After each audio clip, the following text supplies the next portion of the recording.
నమస్తే అండి, welcome to psychology with Singh. ప్రతి వ్యక్తికి కూడా ఎదుటి వ్యక్తి మనసులో ఏమనుకుంటున్నారు అనేది తెలుసుకోవాలని ఒక కుతూహలం ఉంటుంది. అది జనరల్ సైకలాజికల్ టెండెన్సీ. చాలామందికి ఉంటుంది ఎదుటి వ్యక్తి మనసులో ఏమనుకుంటున్నారో తెలుసుకోవాలి. ముఖ్యంగా సెలబ్రిటీస్ మనసులో ఏమనుకుంటున్నారు, రాజకీయ నాయకులు ఏమనుకుంటున్నారు. కీలకంగా ఎలక్షన్స్ టైంలో రాజకీయ నాయకులు మాట్లాడే ప్రతి మాటని ప్రజలు గమనిస్తూ వాళ్ళు మాట్లాడేది నిజమా అబద్ధమా, ఎందుకంటే దాన్ని బేస్ చేసుకునే వీళ్ళు ఓటు వేయాలా లేదనేది నిర్ధారించుకోవడం జరుగుతుంది. సో చాలామందిలో రాజకీయ నాయకులు మాట్లాడే విషయాల్లో నిజం ఉందా అబద్ధం ఉందా అనే ఒక డైలమా ఉంటుంది. మరి తెలుసుకోవడం ఎట్లా? రీసెంట్గా గౌరవ ముఖ్యమంత్రి వర్యులు, ఆంధ్రప్రదేశ్ ముఖ్యమంత్రి వర్యులు టీవీ నైన్కి ఒక ఇంటర్వ్యూ ఇచ్చారు. దాంతో పాటుగానే ఎంతోమంది రాజకీయ నాయకులు, రకరకాల పార్టీ వాళ్ళు రకరకాల సందర్భాల్లో మాట్లాడడం జరుగుతుంది. ముఖ్యంగా ప్రధాన అధికార పక్షంలో ఉన్నవాళ్ళు, అలాగే ప్రధాన ప్రతిపక్షంలో ఉన్నారు అనుకోవచ్చు. వీళ్ళిద్దరి గురించి బాడీ లాంగ్వేజ్ మాత్రం అనాలిసిస్ చేసే ప్రయత్నం చేద్దాం.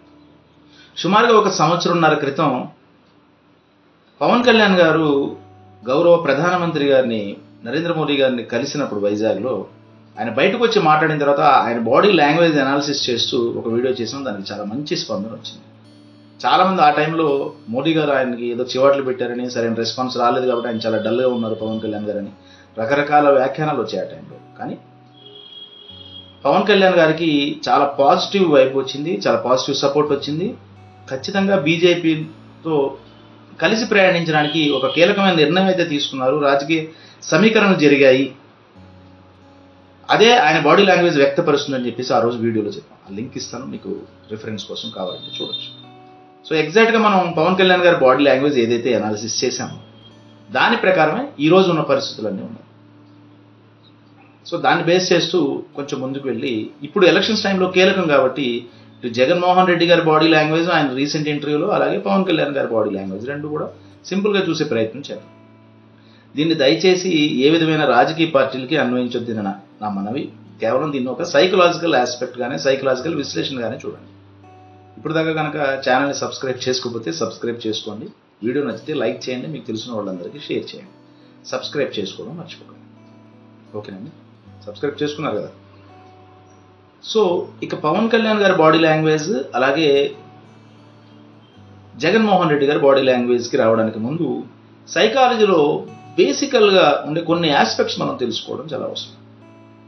చాలా సింపుల్ ఆస్పెక్ట్స్. ఎదుటి వ్యక్తి మాట్లాడేటప్పుడు చాలా రకాల విషయాలు గమనించాల్సి వస్తుంది, కానీ ఈ కళ్ళు అనేది చాలా ముఖ్యమైన పాత్ర వహిస్తాయి. ఇది తెలుసుకుంటే మన రాజకీయ నాయకులు ఎవరైనా సరే, ఇటు జగన్ గారనో పవన్ కళ్యాణ్ గారనో XYZ అనేది కాదు, ఎవరు మాట్లాడినా ఇదే వర్తిస్తుంది. Almost 90% above. ఇది సైకలాజికల్గా సైంటిఫికల్ ఆస్పెక్ట్స్లో ప్రూవ్ చేసిన సబ్జెక్ట్స్. సైన్స్ని ఎవరు కాదనలేరు కదా. ఇదేదో నేను చెప్తానో మీరు చెప్తానో ఇంకొకరు చెప్తానో జరిగేది అది. ఇది సైంటిఫికల్గా ఉన్నాయి. అదే విషయాలు మనం మాట్లాడుతున్నాం. సో ఏ వ్యక్తి అయినా కూడా మాట్లాడుతూ వాళ్ళ కళ్ళు కనుక పైకి తీసుకెళ్లారు అంటే వాళ్ళు ఏదో గుర్తు చేసుకుని చెప్తున్నారని మనం అర్థం చేసుకోవచ్చు. మాట్లాడుతూ పైకి చూసి మాట్లాడితే గుర్తు చేసుకుని చెప్తున్నారని అర్థం చేసుకోవచ్చు. అయితే ఈ పైకి చూసిన క్రమంలో వాళ్ళ కళ్ళు కనుక ఎడం వైపుకి వెళ్ళాయి అనుకుందాం. ఇలా ఎడం వైపుకి వెళ్ళినప్పుడు వాళ్ళు జరిగింది నిజంగానే గుర్తు చేసుకుని చెప్తున్నారు అని మనం అర్థం చేసుకోవచ్చు. అలాగే మాట్లాడుతూ వాళ్ళ కళ్ళు కనుక ఇలాగ కుడి పక్కకు వెళ్ళాయి అనుకుందాం. కుడి పక్కకు వెళ్తే వాళ్ళు నిజంగానే జరిగింది గుర్తు చేసుకోకుండా ఏదో క్రియేట్ చేసి చెప్తున్నారని మనం అర్థం చేసుకోవచ్చు. కళ్ళు పైకి వెళ్తే వాళ్ళు ఆలోచించి చెప్పారు. పైకి వెళ్ళి ఎడం పక్కకు వెళ్తే వాళ్ళు నిజంగానే జరిగింది గుర్తు చేసుకుని చెప్తున్నారని, అలాగే కళ్ళు పైకి వెళ్ళి కుడి పక్కకు కనుక వెళ్తే వాళ్ళు లేనిది క్రియేట్ చేసి చెప్తున్నారని మనం అర్థం చేసుకోవచ్చు. అలాగే ఎవరైతే మాట్లాడుతూ వాళ్ళు కిందకి చూస్తున్నారనుకోండి, దాని అర్థం ఏంటంటే ఎందుకైనా మాట్లాడాల్సి వస్తున్నారా, నేల చూపులు అంటారు కదా పెద్దోళ్ళు మాట్లాడుతున్నప్పుడు ఏంట్రా నేల చూపులు చూస్తున్నామంటారు. అంటే అంత నమ్మశక్యం కాని పరిస్థితి అనమాట. వాళ్ళు మాట్లాడుతూ కిందకు చూస్తున్నారంటే ఎందుకైనా మాట్లాడాల్సి వచ్చింది, కానీ ఖచ్చితంగా మనం చెప్పాలి కాబట్టి మాట్లాడుతున్నాం అనేది దాని అర్థం ఇండికేట్ చేస్తుంది. అలాగే కిందకు చూస్తూ ఎడం పక్కకు చూశారనుకోండి, వాళ్ళు జరిగింది ఏదో ఇష్టం లేకుండానే చెప్తున్నారు అనేది ఒకటి అర్థం చేసుకోవాలి. అలాగే కుడి పక్కకి చూసి చెప్తే ఇష్టం లేకుండానే చెప్తున్నారు, ఏదో క్రియేట్ చేసి చెప్తున్నారు అనేది అర్థం చేసుకోవాలి.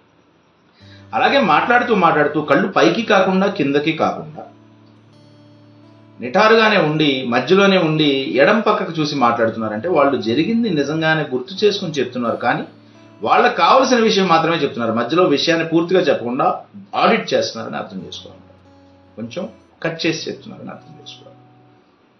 అలాగే ఎవరైతే మాట్లాడుతూ మధ్యలో కళ్ళు ఇలాగ మధ్యలోనే ఉంచి రైట్ సైడ్కి చూసి మాట్లాడుతున్నారంటే వాళ్ళు లేని విషయాన్ని కిట్టించి చెప్తూ దాంట్లో కూడా వాళ్ళకి ఎంతవరకు కావాలో అంతవరకునే చాలా కీలకంగా ఆడిట్ చేసి చెప్తున్నారని అర్థం చేసుకోవాలి. లేని విషయాన్ని క్రియేట్ చేసి ముక్కలుగా చేసి చెప్తున్నారు, లేని విషయాన్ని క్రియేట్ చేస్తారనేది అర్థం చేసుకోవాలి. అంటే దీన్ని ఎగ్జాక్ట్గా 1+1=2 ఇలాగే జరుగుతుందనేది మనం చెప్పలేం, కానీ 90% అబోవ్ కేసెస్లో ఇది నిర్ధారణ అయిన సైంటిఫికల్లీ ప్రూవెన్ ఫ్యాక్ట్స్ ఇవన్నీ. ఓకేనండి, ఇది body language eye movement analysis అన్నమాట. అయితే రీసెంట్గా TV9కి జగన్మోహన్ రెడ్డి గారు ఇచ్చిన ఇంటర్వ్యూలో ఆయన ఎక్కువగా ఏ వైపు చూసి మాట్లాడారు అనేది ఒకసారి మీరు అనాలిసిస్ చేస్తే మీకు తెలుసు. దానికంటే ముందు 2019 ఎలక్షన్స్ టైంలో కూడా ఇదే TV9కి జగన్మోహన్ రెడ్డి గారు ఒక ఇంటర్వ్యూ ఇచ్చారు. ఆ వీడియో చూస్తే, ఆ ఇంటర్వ్యూ చూస్తే, అంటే అప్పటికి ఇంకా సీఎం కాలేదు ఆయన, ఎలక్షన్స్కి ముందు అన్నమాట. ఆయన పాదయాత్ర చేసినప్పుడు పాదయాత్రకు సంబంధించిన విషయాలన్నీ గుర్తు చేసుకుని ఇలా ఎడం పక్కకు చూస్తూ ఆయన ఏదైతే చెప్పాలో ఆలోచించి చెప్పారు.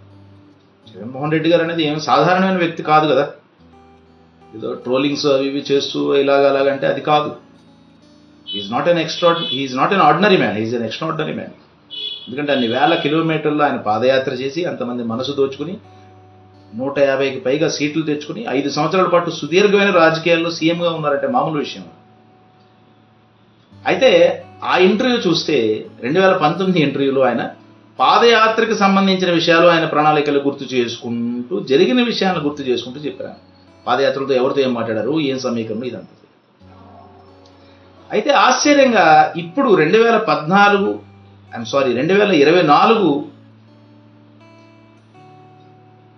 ఈ ఎలక్షన్స్కి వచ్చేసరికి, గతంలో జరిగింది 2019 ఎలక్షన్స్, ఇప్పుడు 2024 ఎలక్షన్స్ వచ్చేసరికి ఈ 4 రోజుల క్రితం TV9కి ఏదైతే ఇంటర్వ్యూ ఇచ్చారో దాంట్లో ఆయన ఆశ్చర్యకరంగా ప్రతిదీ కూడా కుడి పక్కకు చూసి మాట్లాడడం అనేది గమనించడం జరిగింది. మీరు ఒకసారి చూస్తే ఇప్పుడు ఈ వీడియో ఎలా ఉన్నా కానీ ఈ వీడియోతో TV9కి పాత వీడియోస్కి మంచి వ్యూస్ రావడానికి అవకాశం ఉంది. ఎందుకంటే అది చూస్తే మీకు బాగా అర్థం. దానికి ఎక్కడ నేను క్లిప్పింగ్స్ ఇవ్వట్లేదు, మీరు ఒకసారి అబ్జర్వ్ చేసుకోండి. ప్రతి మాట ఆల్మోస్ట్ ఆయన ఇంటర్వ్యూ అంతా కూడా రైట్ సైడ్కి చూసి మళ్ళీ ఎదురుకుండా ఉన్న రజనీకాంత్ గారితో ఆయన ఇంటర్వ్యూ చేసే ఆయనతో చూసి మాట్లాడేది. సో దేనికి ఇండికేట్ చేస్తున్నది మనం ఒకసారి ఆలోచించవలసిన విషయం. దాని ప్రకారం ఇది జనరల్ అనాలిసిస్, ఎవరికి వాళ్ళు జస్ట్ జనరల్ అనాలిసిస్ అదో. తర్వాత ఇక్కడ మరొక కీలకమైన విషయం మనం మాట్లాడుకోవాలి ఏంటంటే, ఇదే 2-3 రోజుల క్రితం పవన్ కళ్యాణ్ గారు Prime 9 కూడా ఒక ఇంటర్వ్యూ ఇచ్చారు. ఆ ఇంటర్వ్యూలో కూడా పవన్ కళ్యాణ్ గారు పూర్తిగా రైట్ సైడ్కి చూసి మాట్లాడడం జరిగింది. మనం ఏమనుకున్నాం, ఎవరైతే మాట్లాడుతూ పైకి కాకుండా కిందకి కాకుండా మధ్యలోకి చూస్తూ కళ్ళు నిటారుగానే ఉంటూ ఎడం పక్కకి చూసి మాట్లాడితే వాళ్ళు జరిగింది గుర్తు చేసుకుని మాట్లాడుతున్నారు, కానీ ఆడిట్ చేసి మాట్లాడుతున్నారు అనేది అనుకోవచ్చు. ఆడిట్ చేసి మాట్లాడడం అనేది రాజకీయ నాయకులకి చాలా సాధారణమైన విషయం, దాన్ని మనం తప్పు పట్టడానికి లేదు. అంటే ఆడిట్ అంటే వాళ్ళు ఏదో దాస్తున్నారని అనుకోకపోవచ్చు, కానీ ఏది అవసరమో ఎంతవరకు అవసరమో చాలా కాన్షియస్గా మాట్లాడే ప్రయత్నంలో కూడా జరుగుతుంది. సో దాన్ని మనం మంచి ఆరోగ్యకరమైన విషయంగానే తీసుకోవచ్చు. అయితే ఎడం పక్కకి చూసి మాట్లాడితే జరిగింది మాట్లాడుతున్నట్టు, కుడి పక్కకి చూసి మాట్లాడుతుంటూ లేని విషయాన్ని కిట్టించి మాట్లాడుతున్నారని మనం అర్థం చేసుకోవచ్చు. అయితే 2019 ఎలక్షన్కి ముందు అప్పుడు పాదయాత్ర జరిగింది కాబట్టి గుర్తు చేసుకుని మాట్లాడారు. మరి 2024 అంటే 5 సంవత్సరాల సుదీర్ఘమైన రాజకీయ ప్రస్థానంలో సీఎంగా చేసిన తర్వాత ఇప్పుడు కూడా గుర్తు చేసుకుని మాట్లాడాలి కదా, మరి ఎందుకు క్రియేట్ చేసి మాట్లాడుతున్నారు అనేది ఆలోచించుకోవాల్సిన పరిస్థితి అని నాకు అనిపిస్తుంది. జనరల్గా అనాలిసిస్ చేస్తే ఎవరికైనా అర్థమవుతుంది. At the same time Pawan Kalyan గారు కూడా కుడివైపు చూసే మాట్లాడుతున్నారు.